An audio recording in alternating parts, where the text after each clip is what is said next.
I want to get started on time because I know you guys all need a good night's sleep so you'll be in shape for the Super Bowl. It takes a lot of energy, you know, the cheering and everything. Just be careful, don't get hurt with the jumping up and down. Anyways, I just want to begin. We're all familiar with the story of our father Abraham. And he was raised in a culture which was dominated by idolatry. The entire world was steeped in idolatry. He had no teacher. And he embarked on a journey of discovery, of discovering the true creator of the universe. He had nobody to help him. He only had his own mind and his burning thirst for knowledge and for truth. And at a certain point in time, God told him, leave your land. Leave your land, your birthplace, your father's home. Leave your entire family and go on a journey to the place that I will show you. That's a tremendous quality. An individual, we're all affected by our childhood indoctrination and the ideas of our culture. How many people have the ability to challenge them, to think the matter through, to be able to have the courage to oppose, to stand up for truth? And that's what attracted me to our guest speaker, Nonie Darwish. I read, she has 3 books, I've read them all. Now they call me infidel. Here is a very, very unique person. And this is the kind of person that's special, that we're looking for, a person that was raised in Egyptian culture, the Islamic culture, with all of the negative attitudes that they have to Israel, to Jews, and so forth. And yet she was able to challenge them, to think about them, to question, to discover. And she was able to discover the truth and initiated a whole new way of looking at the situation. And she's been to Israel many times. And she's become a voice calling for freedom, for rights, for change within the Islamic world, and has become attached to the Jewish people. In our history, we have many people, non-Jews, who've discovered the Jewish people, who've become attached to the Jewish people. So that ability to leave her homeland, she's been rejected by virtually everybody. You can imagine what it takes. To have that wisdom, that insight, and the courage of your convictions to get up there and speak the truth to people that don't want to hear these kinds of things. That's one of the reasons that I invited her to come here tonight. I see 2 purposes. One is what we call akaras hatov. If you have a person like that, a person that has that wisdom, that insight, that courage, we have to show our appreciation. That's the first thing. That's the first reason. Secondly, you have to read her books. I've never seen anybody with such an insight, psychological insight, philosophical insight into the nature of Islam and the effect that it has on the Arab culture, and thus the consequences that this will have. So in terms of an intellectual assessment of the situation that's going on today and what the possibilities and prospects are for peace with Israel, I can't think of any other person who's more qualified to offer her ideas and her opinions on this subject. So with that in mind, it gives me great, great pleasure. It's a big honor. I would like everybody to stand and show our appreciation for our guest, Nonie Darwish.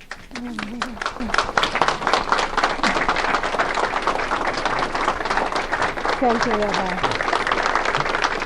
Thank you.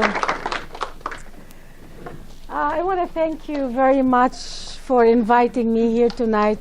And I want to thank Rabbi Mann for his invitation and his hospitality. Thank you. It's a blessing to be here, to be standing under this, to be in this holy place. I'm in awe of the rich culture, the wisdom and legacy of the Jewish people. Thank you. I'd like to start at the beginning to just give you an idea about my background for those who don't know. I was born and raised as a Muslim in Cairo, Egypt, but I grew up as a child in the 50s in the Gaza Strip. And the reason I was in Gaza was because Gaza at that time was part of Egypt. And Gamal Abdel Nasser was the president of Egypt, and he had a revolution in 52, kicked the king of Egypt, and ruled Egypt, promising freedom and democracy. Same thing that we had just a year ago. His mission was to destroy Israel. He sent my father to head the Egyptian military intelligence in Gaza. And my father started something called the Fidaiyin operations. The word Fidai means men who self-sacrifice. And they would go into Israel, cross the borders, go into Israel, cause as much damage, destruction, and terror, and come back. And I grew up in the heart of the Arab-Israeli conflict. My father was very worried about his safety. There were several attempts to kill him because of the operations against Israel. One night, the Israeli commandos came into our heavily guarded home. And my father, by coincidence, was not home that night. All they found were women and children. My mother, a maid, and us 5 children. They left us unharmed. Even though the Fidaiyin used to kill civilians, families, children, it didn't matter to them. But I didn't even wake up that night. I didn't know anything about what happened, but I remember as a child I woke up one morning and I saw my mom was very upset. There was a lot of commotion. I saw a truck. They took all the security around our house to check, to take them for interrogation, to know who was the traitor who allowed the commandos to come. And I remember one of the soldiers who never returned. His name was Abdul Halim. And he was my favorite soldier because he used to take us in the truck, the military truck, to the beach. And he used to give us candy. He never returned from the interrogation. And we were told he was killed during interrogation. So this is the kind of interrogation that we are familiar with in the Muslim world. I attended Gaza elementary schools, where we learned hatred, vengeance, retaliation. Peace was never an option. I never remember hearing any discussion about peace. The concept of peace was something foreign. Actually, the word peace was never even mentioned in the services of any mosque. The word peace was mentioned one time only in the Quran, and it was, if you're weak, accept peace, and if you're above, don't accept peace. That's the only concept of peace that I understood. And so we recited poetry every day in the school, wishing upon ourselves to die as martyrs. I used to see girls reciting this poetry while they're crying, and they would wish upon themselves to die as a martyr. See, our value system was about victimhood, thinking of ourselves as victims, or to be a martyr, to go kill everybody and die as a martyr, either a victim or a martyr. There is nothing in between. But I lived in this atmosphere thinking all of this is normal. When I never used to go, women don't go to mosques, but we used to hear the service of the mosque either on radio or on TV. So, and I remember every Friday prayer, the sheikh would be, at the end of the sermon, he would curse, may God destroy the Jews and the infidel and even the Christians and non-Muslims, and he would call non-Muslims the enemies of Allah. And so I grew up with this, and believe it or not, if you grow up with cursing as a form of prayer, it can feel and sound normal. Hatred can be normal, because who am I to judge? These are my religious leaders. And I never noticed that this is not not holy. So this is how I grew up. 22 Arab countries did everything they could to make life impossible for Israel to exist. The Arab League forbade absorbing the so-called Arab Palestinians, rejected to give them citizenship in any Arab country. So you could see a Palestinian born in Cairo, for instance, and never get the citizenship and die in Cairo. They are born and die in Syria, a Palestinian, and they never get a citizenship. Why? Because the Arab League wanted the Palestinian problem never to be solved. This is not their agenda. The agenda is to keep them refugees from birth to death. Home. That's what the plan was. My father was eventually killed by Israel to end the Fidaiyin operations. After he was killed, my mother and my siblings, we moved back to Cairo. And I remember, I was only 8, and I remember people coming to his funeral and telling us, "Congratulations, your father is in heaven now. He's a shaheed." And I remember I just hated the word shaheed. I hated the word jihad because it took my father away. But I couldn't verbalize it. I couldn't say it. And I didn't want my father to be shaheed. I wanted him down here with us.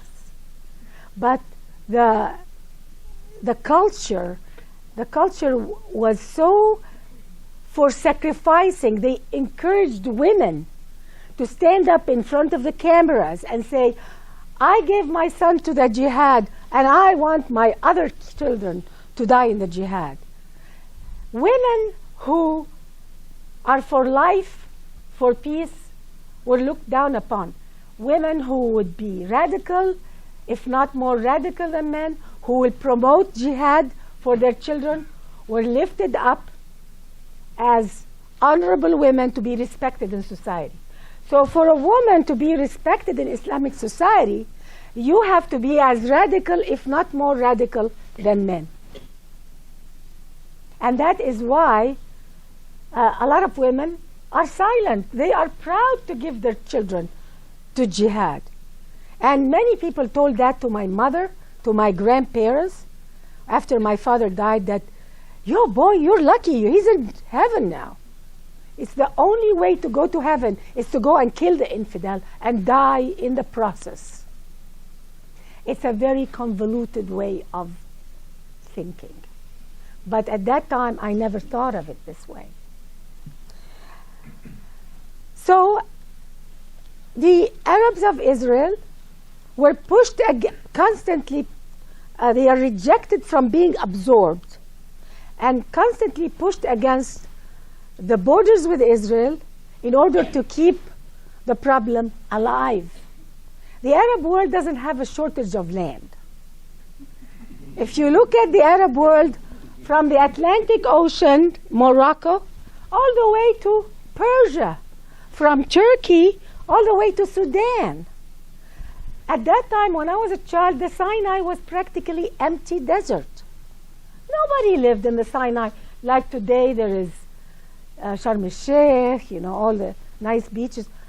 This was a military zone. And there is absolutely no need, no pressing need for Arabs to be so dwelled on wanting to throw the Jews in the sea. This international conflict called the Arab-Israeli conflict really is a fabrication. This is not a conflict over land. And anybody who thinks it's a conflict over land is misguided, because we don't see the truth. The truth is Arabs, there is something in Islam anti-Jewish, anti-Christian. especially anti-Jewish, and I will tell you why. Those people calling themselves Palestinians who live in the Gaza and the West Bank are the pawns of the Arab world. I don't believe that they care about their happiness or welfare. They are set up to live a miserable life on purpose in order to show the world that we're victims. Do you think Saudi Arabia, with all the money they have, the Gulf countries, all these oil money, they can't give them good roads and good homes and good police and turn it into a productive area of the Middle East? They can, but that is not their objective. There is a hidden objective, and I don't understand why Western culture doesn't get it. Why Western media doesn't get it. It's so obvious.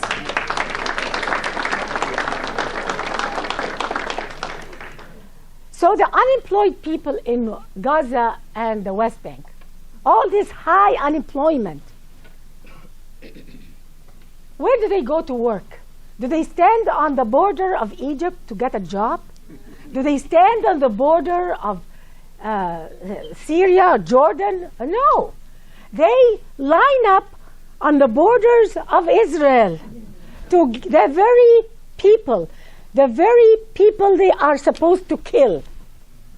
It's a very unnatural way of living. And nobody sees it. But they go and blame Israel. They compare the living standard of the West Bank and Gaza with Israel, a democracy, the only democracy in the Middle East. Why don't they compare the living conditions of Gaza and the West Bank with Egypt, with Syria, with Jordan? And if they do, they will find that the standard of living is even higher than many areas of the Arab world. But Western media are too lazy to compare apples with apples. They want to compare apples and oranges. It is. I don't know, how can I call Western media ignorant? They should not be ignorant. And then they go and ask Israel, why don't you do some concessions for the Palestinians? I never hear them stand up to Arab leaders and ask Western media, why don't they ask Arab leaders, how about some concessions to the Israeli people? We never hear that. And it's very convenient to blame all of this terrorism on, after 9/11 especially, they blame the terrorism. Oh, it's because, we have this terrorism everywhere by Muslims. And it's all because of the occupation. If it wasn't for the occupation of Gaza, if it's not for the occupation of the West Bank, we wouldn't have a problem. The problem all is because of Israel. That's what they want to give the impression. And this is a big lie. Because I lived in Gaza as a child. And I witnessed the terrorism against Israel before the occupation of Gaza and before the occupation of the West Bank. And our media here doesn't even know that. There was terrorism against Israel before the occupation. So people who are Arabs who claim that they are doing terrorism now because they want freedom, democracy. No. There is no freedom and democracy in any Arab country, let alone the West Bank or Gaza. So we have to really call a spade now. This is too serious to just take all these lies and look the other way. I started changing. After I lived in Egypt for many years, I graduated from the American University in Cairo in sociology and anthropology, and I studied Islamic society from an American viewpoint. Thank God. And this is how I started asking questions. Because it's very, very hard to know the truth if you rely on Arab media, if you rely on the culture around you. And because of life in an oppressive society, I moved to America. I moved to America in the end of 78, 79. And my life completely changed. I am so grateful because this is when I started learning the truth. But I had a quest for the truth. See, there's a lot of people who move here from the Arab world. But they live in their little cocoon and many of them don't want to know the truth. I started, thank God, a good thing also is I moved alone. So I didn't move with this big family around me that prevented me from befriending, So whenever I used to go to work, I used to make lots of women friends. And I discovered after I made friends with them, they were Jewish. I noticed that I somehow attract the culture, and they are attracted to me. We have a similar worldview. And I discovered that there's so much similarities. And one time I wanted to go to attend a synagogue and a church because I was curious. I thought they were going to curse the Arabs the same way we curse them in our mosque. And I was just shocked and surprised to the holiness of the place. They were praying for everybody. They were praying for peace on earth. How can we leave this earth a better place? This was so... It was a totally different way of thinking. The opposite of what I grew up with. And that's when I went to a mosque here also in Los Angeles. And I thought that because they allowed women, that it was going to be different here within America. I am so glad that, Islam in America must be so different. So I went to the mosque, and I heard anti-Semitism again in the mosque. And I was told, don't assimilate in America. We're here to Islamize America. They were looking down at American culture. They were looking down at this society. And I felt very uncomfortable. I said, oh my God, there is an agenda here. And I never went back again. I lived for 17 years in America with nothing, no spiritual life. I went to work, my first job in America.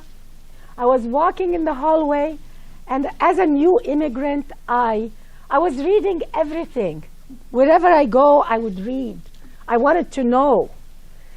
And I read a sign that said, this institution does not discriminate in hiring on the basis of national origin, race, religion, or gender. And I had to read it over and over and over again. Because in my culture of origin, it is your legal status depends on whether you're a male or a female, depends if you're a Muslim or a non-Muslim, and in some instances on your race. I was in awe. I felt I'm saved. I'm saved in America. I was grateful for this Judeo-Christian culture. I knew right away, this value system is not a coincidence. This value system is a Judeo-Christian value system. And I lived my life. I prospered in America, had kids. But I went to Egypt. After my kids grew up, in 2001, they said to me, "Mom, we want to see your country." So I took them to Egypt. It was the summer of 2001. And even I haven't seen Egypt for a long time. And I was stunned from the airport by the Islamic impact. It was not like that when I left. They were talking about jihad. There was a lot of anger. And I used to be a journalist for a few years before leaving, so I get all the papers to read the articles. And I read articles that are very, very insulting and hateful about the American ambassador because he was Jewish, criticizing him in a vulgar way. And I was just very disgusted. And I felt very bad. I was almost in a depression over it. My kids, had similar experiences, and they were born and raised in America. And we were in a taxi one time, and the taxi cab driver was insulting the Christians in Egypt. And my daughter was like, "Mom, what is this? What is this?" And I said, "Welcome to the Middle East, honey." She couldn't believe her ears that people would hate other people just because of their religion. We came back to Los Angeles September 10th at night. I went home, woke up in the morning, and saw the second airplane hitting the Twin Tower.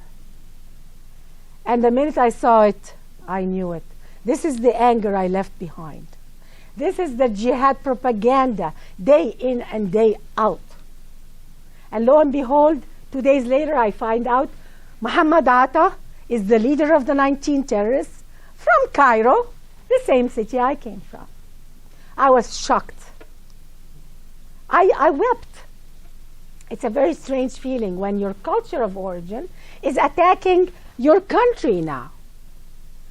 And I called many people I know in Egypt. I wanted them to comfort me. I wanted them to tell me something is wrong in the way we are bringing up our kids.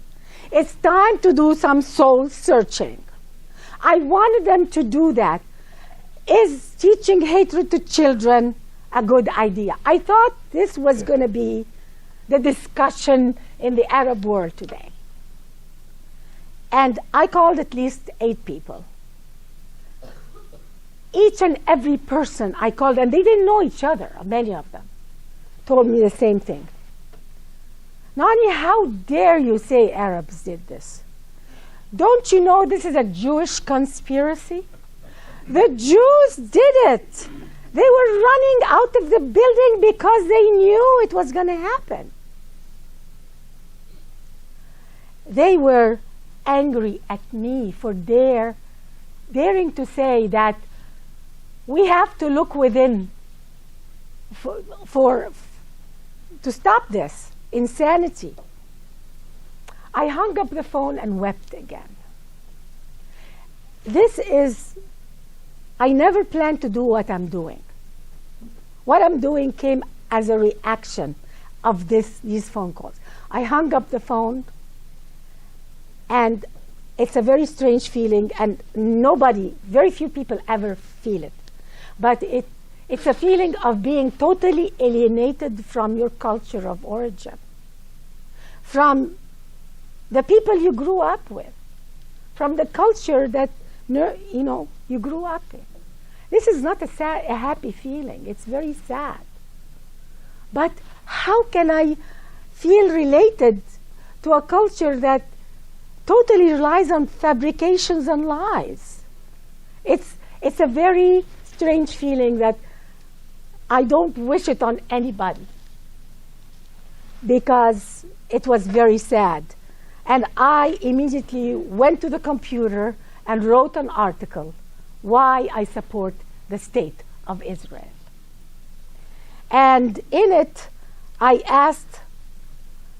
exposed the hatred and the jihad. It was almost a cleansing of my mind and my feelings to write this article. And I thought that was going to be the end of it. I wrote the article, and it got published in a women's federation, Republican Federation, their newsletter. Lo and behold, I started getting a lot of people who want to publish the articles and want me to come and speak. So this is how I started. I told them I'm not a good speaker.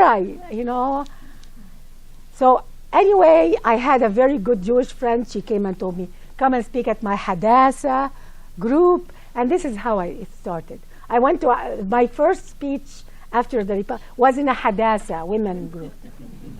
And I remember until today, there were two ladies, older ladies, who were Holocaust survivors, who were sitting in the front row. And as I was speaking, I was pouring my heart, and I looked down at them and they were crying. And suddenly I couldn't continue. I started crying. It hit me. How could we do this?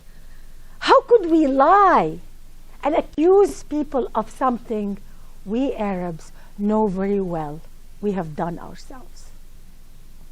How could this happen? What kind of value system allows a person or allows a culture or a religion to lie and accuse their enemies of something that they know they've done themselves? They know that Osama bin Laden did that. They know that he was financed with Arab money, with oil money until today. How could they accuse the Jewish people of that?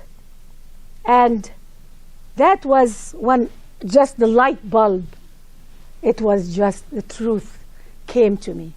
And I said, I am dedicating my life to speaking the truth.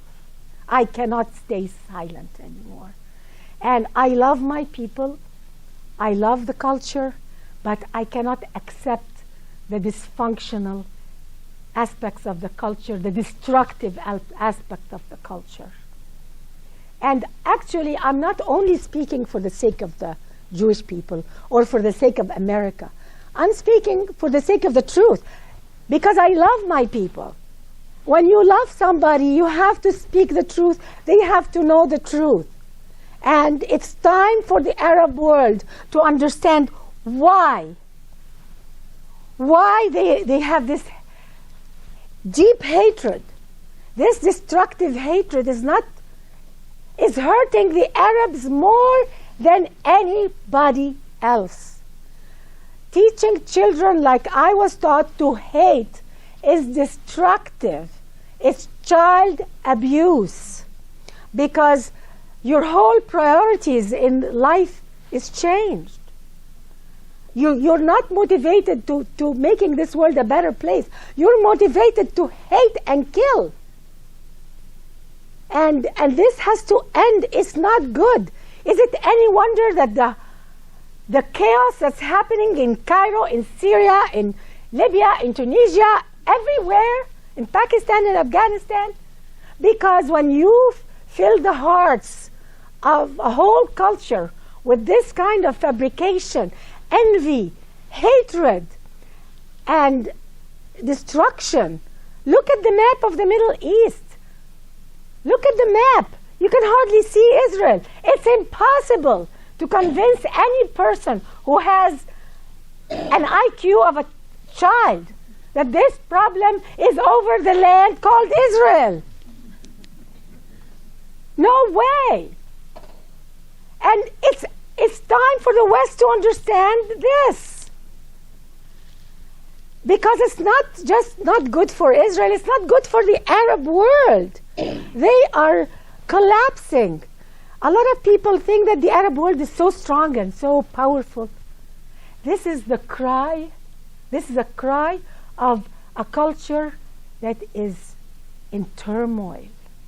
It's rotting from the core. It's a culture that's desperate for help from God, but they don't know.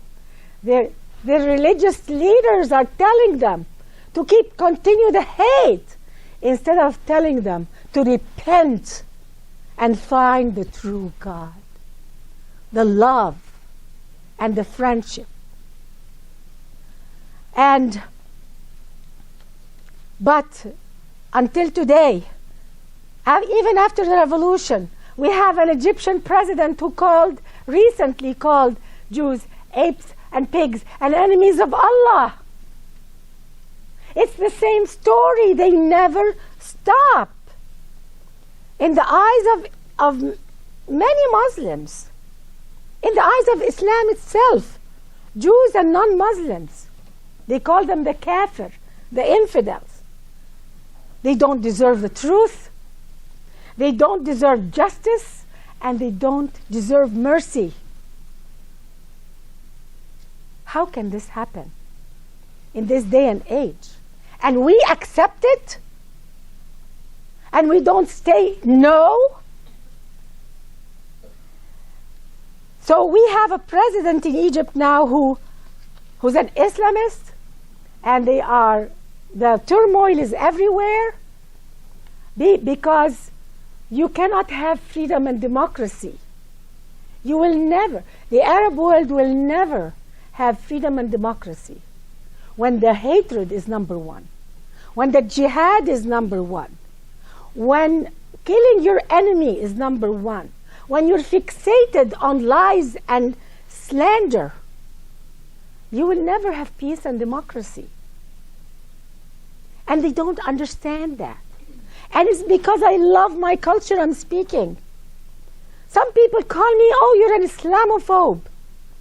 I'm not an Islamophobe because a phobia is unreasonable fear. I think I have reasonable fear. Very reasonable fear.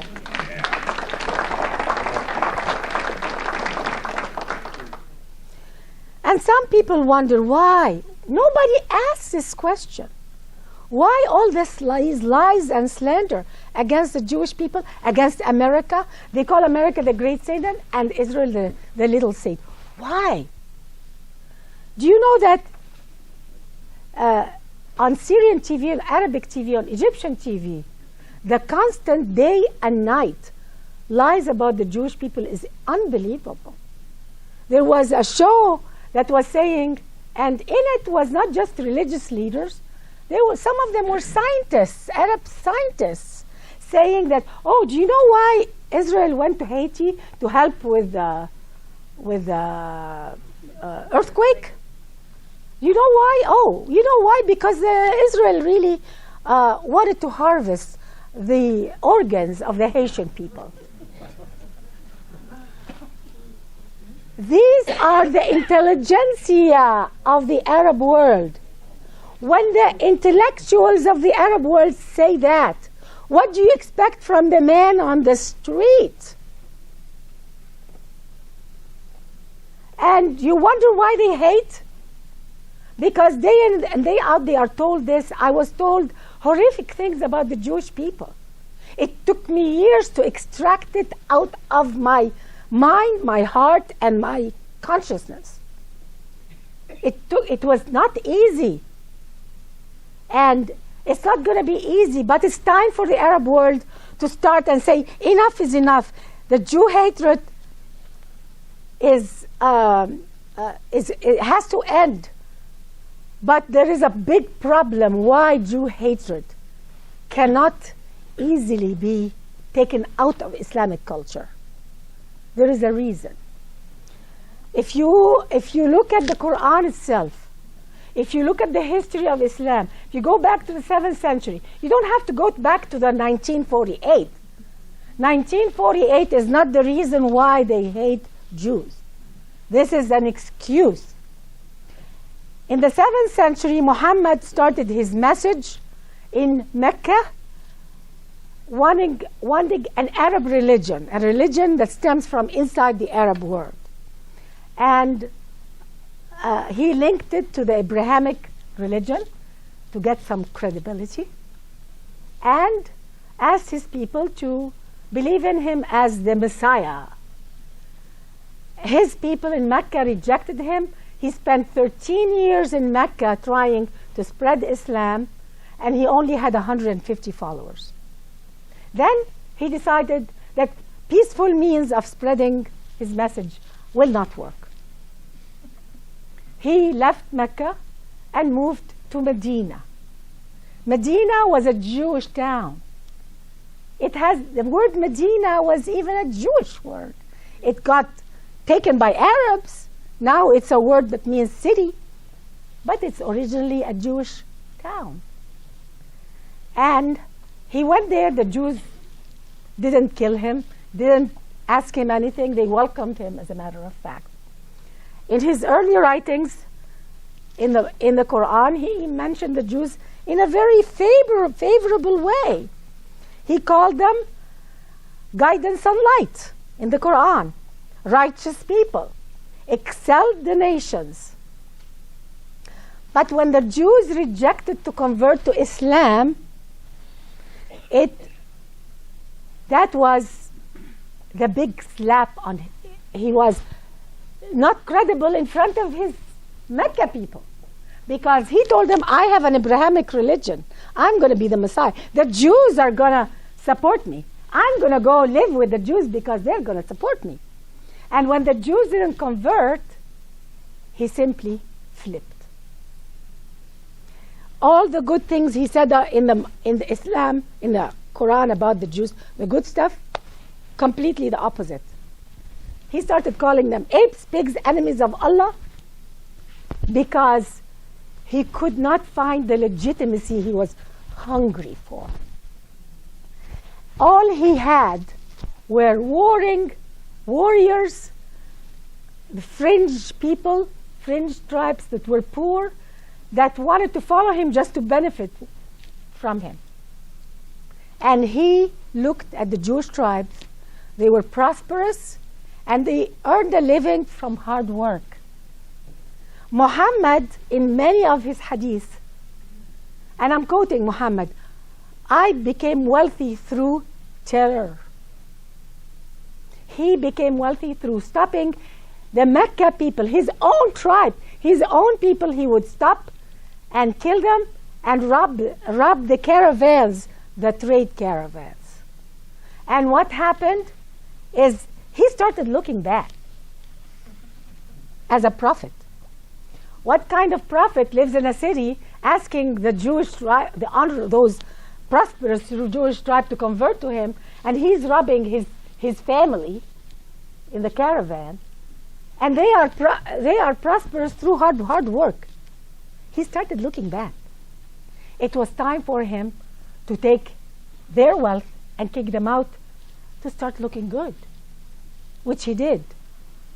He expelled many and killed many, and the last tribe, he took all the male over puberty, killed them. Almost 900 men of one tribe. He beheaded them. They dug trenches, and he beheaded them in bunches of 12s. He and his warriors spent 2 days beheading. That was the first Holocaust on the Jews. It was a beheading. And even him, after he did that, he took the women as slaves and the children as slaves, converted them to Islam by force, and they took many of the young women as sexual slaves. Muhammad, the Prophet of Islam, had the first pick of the sexual slave. Her name was Safiya. And she stayed under his sexual slavery until she died. Even by Arabian Peninsula standards, the actions of Muhammad were not holy. Something had to be done to save Islam and its reputation. The Quran had to be changed to call Jews, they deserve what happened to them. You don't need to be a psychiatrist or a psychologist or a sociologist to understand why all of this hatred. Where did it come from? The Jews had to be called apes, pigs, and enemies of Allah. A description that's being said by every Muslim leader today.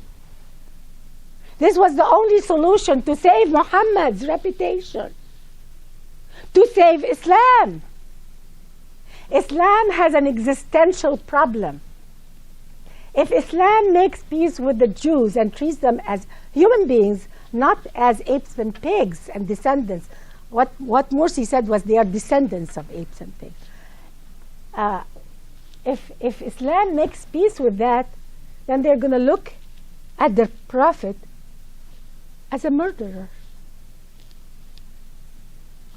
So it's an existential problem within Islam to hate and reject not only Jews, but Jews and Christians and anybody, the enemies of Allah.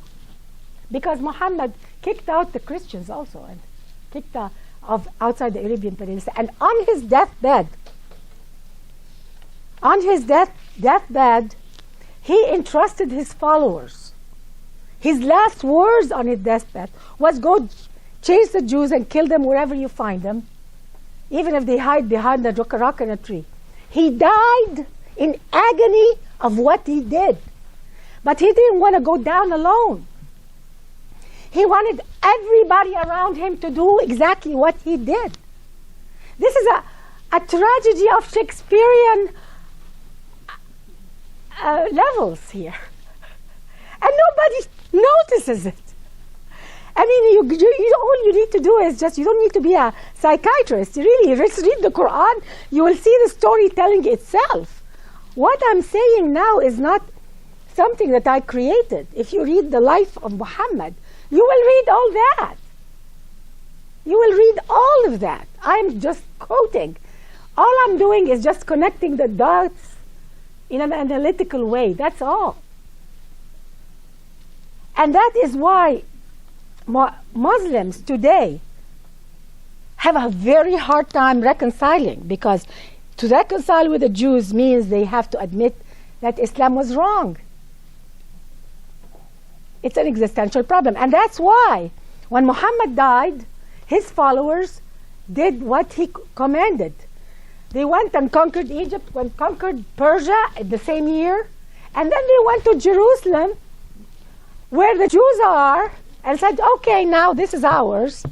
We're going to build a mosque right on top of your temple now. Because now our prophet doesn't want you to exist anymore. And this is the only way we can make your memory gone. And make Islam's grave secret gone. It's almost by replacing you. The fact that they built a mosque on top of the ruins of the temple is a deep wish to replace the Jewish people. It's like somebody killing somebody and taking their identity. And nobody talks about that. No Arab or Muslim understand that. And I'm not a big psychiatrist. My IQ is probably average or a little more than. I'm not. Why did I find it so easy to analyze? I just put 1 and 1, 2 and 2, and just understood what I grew up with, and I read the life story of Muhammad, the ending, and how after he died they went to Jerusalem, chased them as he told them, and it's obvious. Nobody wants to face this reality. And even when Muhammad was doing after, there were verses in the Quran that reflected the agony he was in and the agony of the people who were doing the killing with him. He had many verses in the Quran telling them, don't feel guilty about killing. It's not your hands that is killing. It's the hands of Allah. Don't worry.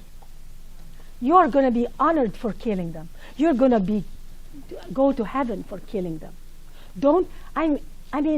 The verse after verse after verse in the Quran comforting the Muslim warriors and the murderers, telling them that you will go to heaven if you kill the Jews and kill the infidels and kill the non-Muslims.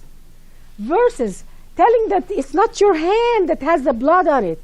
This is Macbeth. If anybody...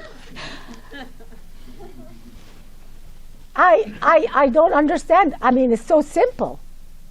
They felt very guilty, and many of them ran away. They didn't want to go because some of the Arabs who were encouraged by Muhammad to go kill the Jews in Medina were their friends. They lived and grew up with them. They knew them. They didn't want to go kill them. And Muhammad said, threatened them. He said, you're going to be tortured and killed. Allah is not going to love you anymore. You're going to be cursed. Verses after verses after verses in the Quran cursing Muslims who don't want to kill. And verses after verses after verses in the Quran telling those who kill you're going to go to heaven. The same way they told me after my father was killed that he was going to go to heaven. Glorifying killing became the only escape for Islam. And this is the tragedy we're living with for 1400 years. And that's why the number one enemy of Islam is the truth. Islam is a paper tiger. A lot of people think that, they only have oil money. That's the only strength they have. And unfortunately, the West doesn't want to drill for oil because we care about the caribou. Well, Saudi Arabia has been drilling now for 100 years. Excuse me, and the lifespan of people in Saudi Arabia is the highest in its history. Excuse me, I don't see any camels dying in Saudi Arabia from the oil drilling. I see that their habitat and the Red Sea is gorgeous. They're having great vacation spots in the Gulf. And they're drilling like crazy. Do you think the same companies that are drilling there can drill here without killing the caribous?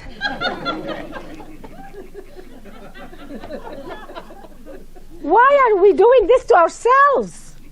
Why are we giving them our dollars to come and kill us and to finance Osama bin Laden? Why?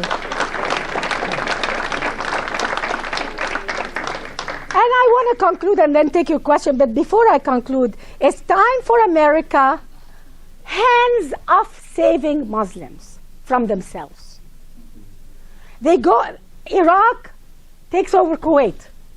We go and kill our American young men to save Kuwait from fellow Muslim Iraq. Did they give us a good thank you? Do they appreciate us? No. We go to Europe to go to war against the Serbs with the Muslims. Did they love us? No. We go to Libya to save them from their oppressive dictator. We take him out. What do? They kill our ambassador and some American heroes. Do they say thank you to America? No. Stop it. Stop trying to rescue people who look down on you. And the more you rescue them, the more they hate you because they feel inferior. It's time for us to let them learn from their mistakes. When we keep rescuing from themselves. They end up hating us, not loving us, because they don't want to be loved by, they don't want to be rescued by people they call apes and pigs and enemies of Allah. It's tough on their pride, you know. So try to understand that point. And we keep doing that every time. When African nations fight each other and kill each other, we don't go interfere. Why do we do it with the Arabs? Why? The oil is a joke. We can drill and have our oil for ourselves. We don't need it. And also it's a joke because whether it's Saddam Hussein who's ruling or the Saudi kingdom is ruling, or it doesn't matter, they're going to sell it to us anyway. What are they going to do with it? Drink it?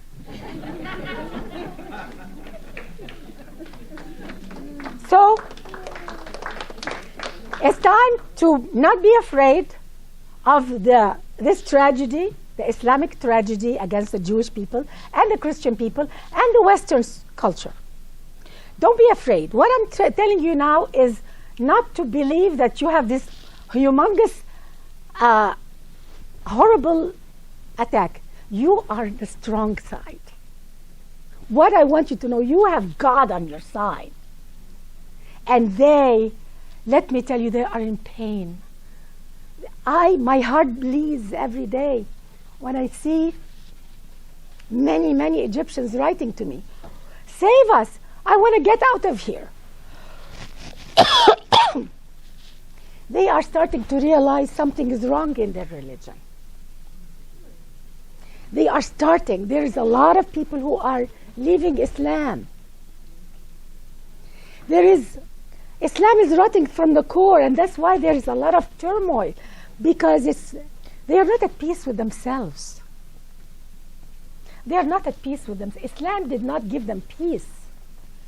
And that's why we have to understand that we have the power. We have the truth on our side. I lost my family.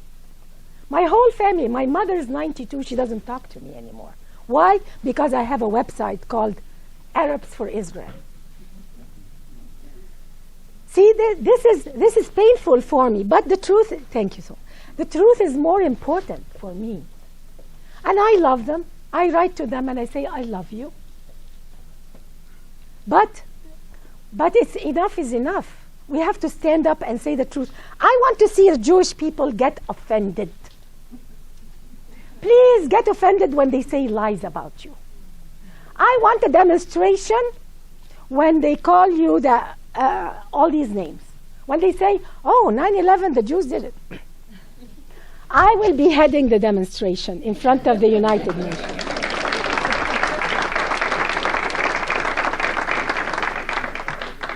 Because you always take the higher road. Because you look at these accusations, it's a joke. And I know it's a joke. But the problem is, this is not a joke to 1.2 billion people. And those 1.2 billion people, if 15% of them support terrorism, we're in trouble. So don't underestimate the power of this slander and lies. And we have to start a movement against slandering and lying about the Jewish people. And I don't want to call it anti-Semitism anymore. I just want to call it slander and lies. And we have to start speaking against it. Speaking against a person like the president of Egypt who's insulting the Jew. This is ridiculous. A head of state should not lower himself to that level. And we should speak about it and get offended and say, ouch. You know why? Because there are some kids in France who will be killed tomorrow by a nutcase who believes these lies. And it's our duty to stand up with this. I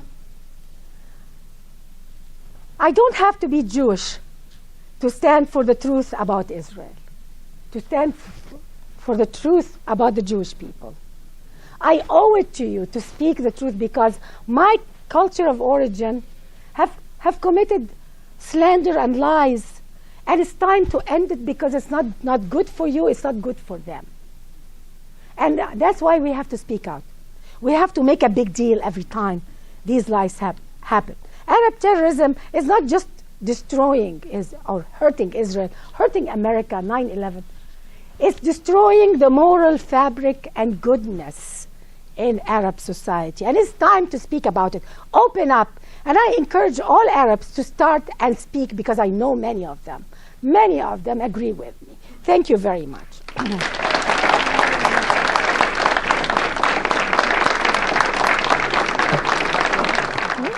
Well, anybody who leaves Islam must be killed. Actually, just recently, Morsi, the president, agreed for the death penalty for apostates, and Qaradawi, the head of the Sunni in the whole Arab world. He's a sheikh, the most popular sheikh, just issued a fatwa stating that anybody who leaves Islam must be killed, and if Islam does not kill apostates, Islam will be finished.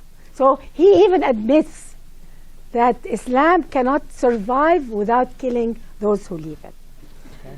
So I'd like to get one question. so I do have a death. I want to give everybody. I do have. That's why I can go. The only country I can visit in the Middle East is Israel.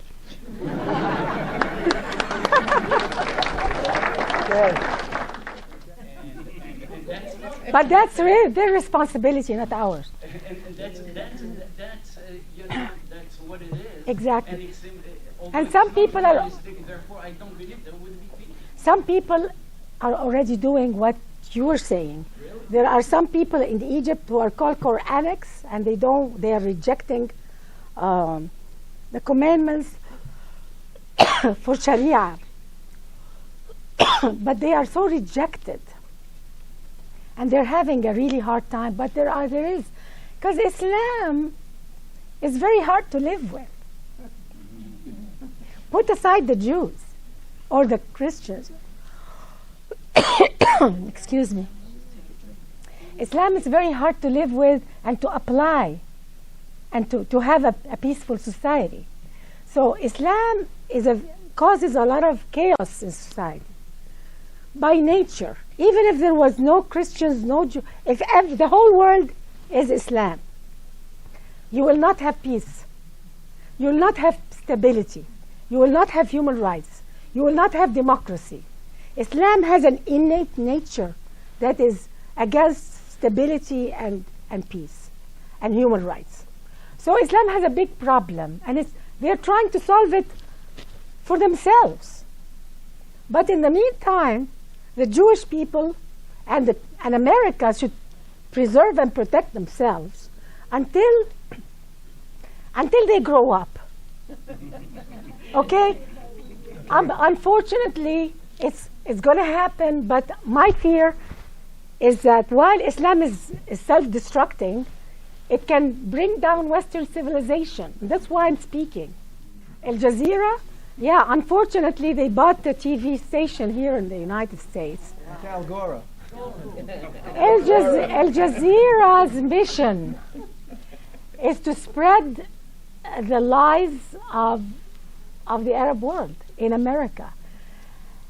The way the Arabs think is that we can make America abandon Israel if we just tell them our lies and our fabrications.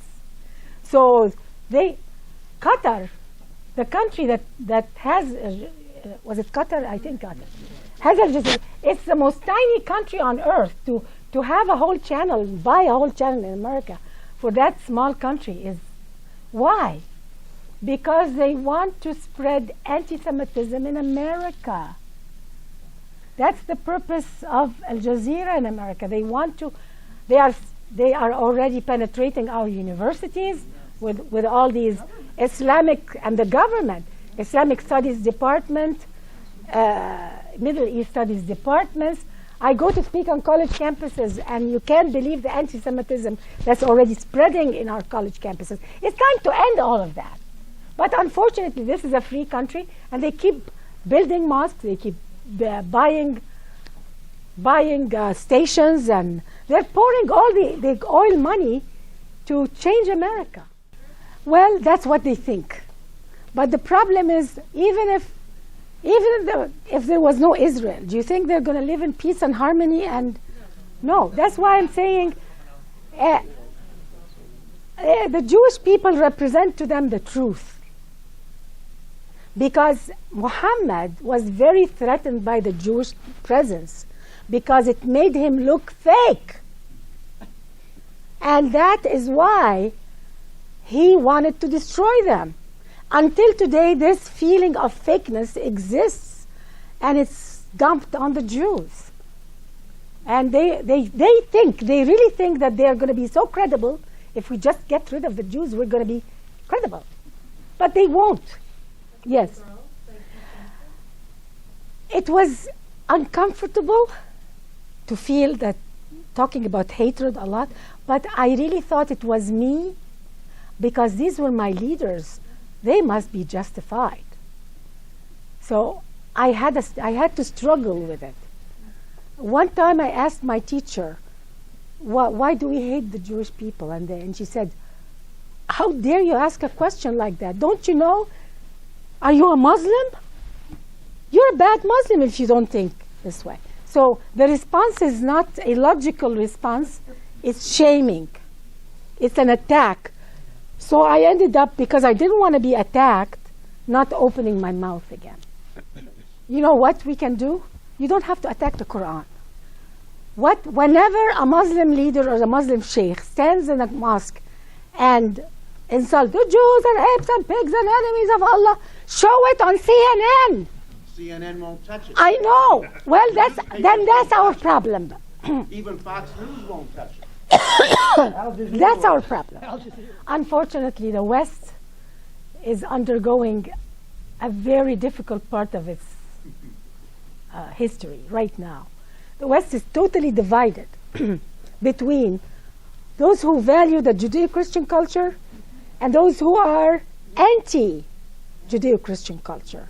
And we have to admit, we have a good portion of this country that have been brainwashed to hate traditional religion, especially Judaism and Christianity. And what they're doing is they have become such socialists. Their religion became socialism. And when you do that, what is socialism? Socialism is loving control. You like to control people. You don't like as much freedom for the individual. Socialist countries like to provide everything for you, and you just work for the state. That's the extreme case. They'll put us all in cages and give us some food and work like the hamster. That's socialism, okay? We become part of the state, and you work for the state. And unfortunately, people who have a tendency to like control are attracted to the ideology, because they cannot let go of their fears of the world. Because this world is full of fear, and it takes only a believer in God to let go. So we need God to let go of our fear. We're living on a planet that's going in space. God knows what's going to happen tomorrow. But it takes a person with faith to surrender to God and just live their life in peace. There are some people who are so afraid of life that they want control. And these call themselves liberals, far left. They love control because they think they can really make this world safer. Let's make the earth safer. Let's protect this and let's do that. And so they really think they have an honorable cause. But they don't know that there is nothing we can do, really, except just leave ourselves for God. Who is very much like that? Islam. Islam loves to control people. Islam is not really a religion. Islam forces itself on people from the government. And that's why Qaradawi just recently said, without the death penalty for apostasy, Islam will cease to exist. When a religion knows that if they don't force themselves on people from government, that religion will cease to exist. So their only option, their only choice is control. The liberals love control, Muslims love control.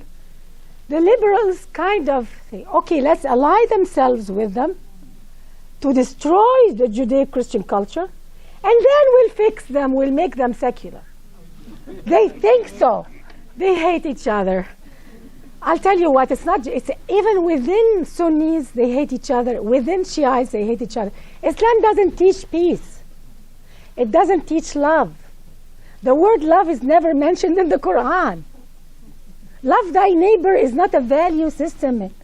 And on my next book, my 4th book that I'm about to write, is going to be about Islam and the 10 Commandments, and how Islam violated almost all the 10 Commandments. Okay, all right. Yeah. Have a quick question? I'm going quick. Very quick. In this room, there's people that voted for the wrong people in the last election.